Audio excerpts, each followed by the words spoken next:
আলহামদুলিল্লাহ, আমরা আল্লাহর কাছে লাখ কোটি শুকরিয়া যে আমরা আমাদের আবেদন ছাড়া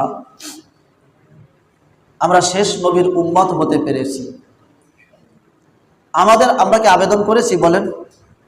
আমরা আবেদন করি নাই। আবেদন ছাড়া শেষ নবীর উম্মত আমরা হতে পেরেছি, আলহামদুলিল্লাহ।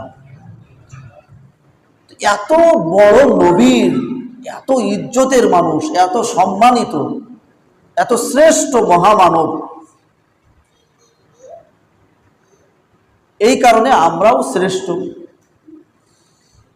তার উম্মত হওয়ার কারণে আমরাও, আল্লাহ তাআলা ঘোষণা দিয়েছেন, কুনতুম খায়রা উম্মাতিন উখরিজাত লিন-নাস, এই উম্মত হলো সবথেকে শ্রেষ্ঠ উম্মত। আগের জামানার যে নবীদের যে মর্যাদা, এই জামানার উম্মতেরও সেই রকম মর্যাদা।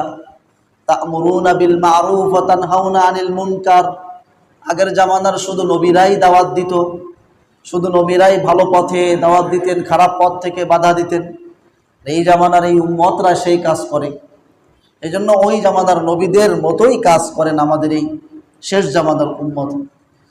তো যাই হোক, নবীজি সাল্লাল্লাহু আলাইহি সাল্লামের শ্রেষ্ঠত্ব বোঝাতে একদম প্রধান বক্তাকে আসবেন একেবারে আদম আলাইহিস সালাম থেকে নিয়ে আল্লাহ তাআলা ঈসা আলাইহিস সালাম থেকে পর্যন্ত যত নবী রাসূল এসেছেন, সমস্ত নবী রাসূলদের কাছ থেকে আল্লাহ তাআলা ওয়াদা নিয়েছেন এবং তাদের মাধ্যমে সুসংবাদ দিয়েছেন পৃথিবীবাসীকে।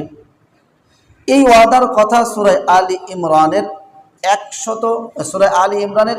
81 নম্বর আয়াতে আল্লাহ তাআলা এই ওয়াদার কথাটা বলেছেন।